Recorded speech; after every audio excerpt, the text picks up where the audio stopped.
Dun dun dun! Hello Internet, Skolo here, and what I want to talk about today is something very important to me. The marketplace of free ideas. I believe it to be the most important virtue of the modern, liberal, Western democracy. I may not agree with what you have to say, but I will defend to the death your right to say it. And then the guy turns around and tells you to shut up. What purpose does that serve? Okay, so there's some major disagreement going on between various camps in our society. Sure, some of them have claims to absolute truth, and they oppose each other, so only one of them can be right. Sure, there are members of our society who believe in the most cockamamie ideas, who believe in things like racial superiority, and want to oppress large members of the large segments of the population. Yeah, this is all true. But all of these people, wrong though they may be, wrong-headed though they may be, morally wrong though they may be, they must be allowed to speak. Why is that? Well, I like to hope that everyone is capable of being a full adult being. Everyone is capable of looking at two things, weighing them, judging them by their merits, finding what's best, tossing that aside, not tossing that aside, oops, holding on to that, there we go, I didn't make that mistake, taking what's bad, that stuff, and pitching that away, that's what they need to get rid of. Anyway, taking what's best out of what they see, and then incorporating that into themselves. I think that everyone has this capability. Not everyone will achieve it because no system is 100% perfect, and you'll always have outliers who go and screw things up, or don't do their duty, don't pay attention, what have you. So, I think that we should put everything on the table, and then have our, reasonable, passionate but reasonable arguments between sides. Now, some sides are inherently irrational, and they will suffer because of it, because a rational person will look at it and go, okay, that's completely silly, why are you just trying to appeal to my emotions? And that which is obviously wrong, people will, this will be brought up in the marketplace of free ideas, someone will come up trying to argue for Nazism, and then they'll immediately be smacked down by anyone thinking reasonably. And any third party can see that and go, wow, that Nazi's a complete idiot. Why should I ever support that? I think that this is important because it allows all ideas to enter into the marketplace, to join on the field of battle, and that which can be supported, that which is stronger survives. That which isn't so good falls away. Now, yeah, you'll always have your greasy, grimy edges of people who believe in the dumbest things, people who support the dumbest and worst and wrongest things. But that is to be accepted. That is a loss in the system. But we live in reality, so it must be tolerated. But I think it's got a greater success rate than some power that be, even if it's the general society as a whole, deciding that, okay, these topics we're not going to talk about, ever, because they're just wrong. I don't see the value in that. All it happens to do is suppress that which we don't like, and if it happens to be something that might be desirable to suppress, that just pushes it underground, where it can fester in the darkness, where someone can just buttonhole a guy, bring him over, whisper bile and hatred into his ear, and then that hatred, that idiocy, goes unchallenged. So at that point, you're only hoping that everyone's already been inoculated. But if you can't inoculate people if you just simply say, that's wrong, don't talk about it. Only in the marketplace of free ideas can you truly inoculate people in that teaching them to think rationally and then throwing the world at them, and having them watch the arguments of the world, and then deciding which is best.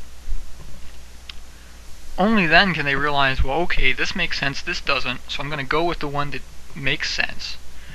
And only then, if they happen to get buttonholed by a guy, they know that this person isn't speaking rationally because he's trying to do something on the down low, and that's not the way things are done.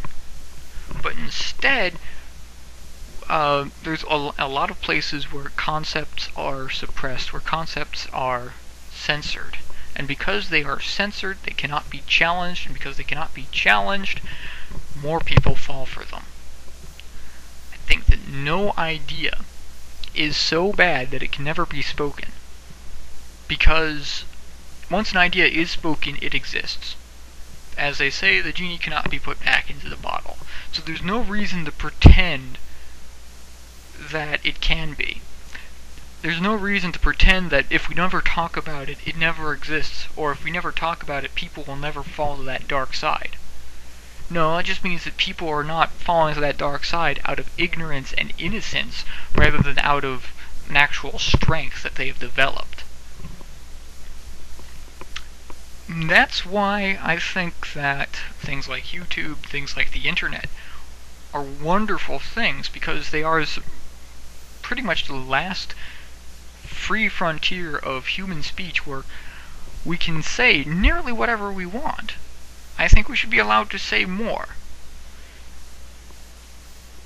But, of course, there are always forces that think that censorship is necessary, and I do think that the forces that desire censorship should allow it to be heard. But then, the arguments for censorship should be argued against. Okay, we want to protect the children. Well, the purpose of adults, the purpose of parents, is to strategically scar their children for life so they can become effective adults. An adult with the innocence of a child is useless. And you don't whittle away that innocence with the strength of an adult, or to reveal the strength of an adult, without being exposed to the world. So, it's up to the parents to either protect their children or show their children the world and help them come to grips with it. The sort of we're going to live in happy ignorance doesn't work anymore. The world is too complex to allow that. The argument that, perhaps these ideas breed like. Like breeds like. If we let these people speak, then they'll attract more people to their cause. Well, yes, they're attracting more people to their cause already anyway. And again, you're only hoping that they don't attract people to their cause by them not being heard. So, but they're going to be heard one way or the other anyway, because all societies have an underlayer that people don't generally talk about. This is reality, and we have to take the weaknesses of reality and the weaknesses of the structures which we operate in as functional limitations to what we plan and what we desire. And the marketplace of free ideas is one of the places where I am truly libertarian, because it operates on that market principle. It operates on the concepts that have been proven time and again to work. It's an evolutionary process. It's a survival of the fittest process. It's to some degree a mimetic process. These are things that have been known to be effective. When you stifle debate, when you stifle words, when you stifle concepts, you're stifling creativity and you're stifling human thought, which is almost never good. But yeah, okay, you accept that you're going to have crazies, but you exchange that knowledge and that there are inevitably going to be losses for the general raising of the populace in the one place that humanity can truly be free, in their minds. You allow them to think freely, and you allow them to see so they can. That was my rant, and I'm almost out of time. If you've got anything to say about it, that's what the comments are for. That's why I don't have the comments blocked. As you've seen previously, I do tend to argue with the other people or talk to them. Anyway, before it's too long, this has been Skolo, you have been the Internet, and I will see you next time.